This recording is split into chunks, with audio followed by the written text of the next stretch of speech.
Sacramento. And then there's the Ja Morant of it all. Uh-huh. And Mark Stein reported this weekend something that we talked about yesterday. I think it was Jake Fisher, but I'm sorry, Jake Fisher reported in the Mark Stein newsletter that the Kings are out on Ja Morant at the asking price. If that asking price comes down, then the Kings may be in on Ja Morant, which feels like what we talked about last week. Actually, the way it was phrased is that if the Grizzlies are interested in a package of DeMar DeRozan, Devin Carter, and draft capital, then the Kings would probably listen. So as of right now, yes, that's right. You know, and you know, my reporting from this last week when we actually got into the Ja news, was is there a possibility here? And from a very good source inside the Kings was not at this time, ... And those ... meant something to me. And that's something that, not at this time does not mean not at all. It just means not at this time, as in we haven't been engaged in something there, but we could probably be talked into it. And, I think Scott Perry's not someone who's going to run around and make Band-Aid fixes. That's not what he's trying to do here. Again, if you're looking at the Kuminga deal by itself, the Kuminga deal is because he's 22, 23 years old, and you're gambling on potential. And if it doesn't work out, then okay, it didn't work out. We move on. It's a short-term deal. And if he's not a player that, you think has value a year from now or this summer, you have your options to just walk away from it. And that's why the Kings also don't want to extend a bunch of draft capital, because you don't want to squander what little draft capital you have. I mean, the Kings do have some solid first-round picks and stuff, but as far as second-round picks and stuff, they don't have a lot of extra stuff. Yeah. And you're not going to squander that if the player is not going to be here.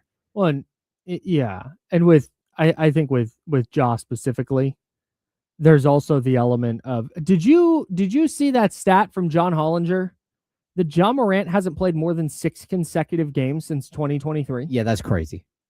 Shout out John Hollinger. He was at the game last night. There's just an inherent risk in acquiring Ja Morant that goes beyond whether his numbers will come back.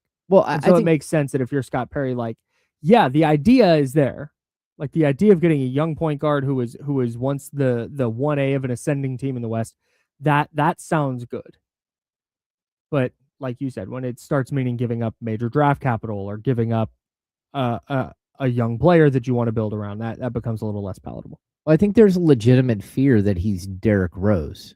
The difference is that, because Derrick Rose, MVP at 23, and then his body just broke down. Yeah, he just gave out. I think that there's a lot of concern about that. But I also think the reason why Derrick Rose stayed in the league and kept getting contracts for years is because Derrick Rose is a good dude, is a good teammate. And at this point, that's not at all what, the Ja Morant storyline is coming out of Memphis, and whether they want to keep him or not. At this point, it's untenable, it appears. Yeah. And it's time for him to go find somewhere else to play, whether that's in Sacramento or not. I'm going to still be on it's probably not going to happen.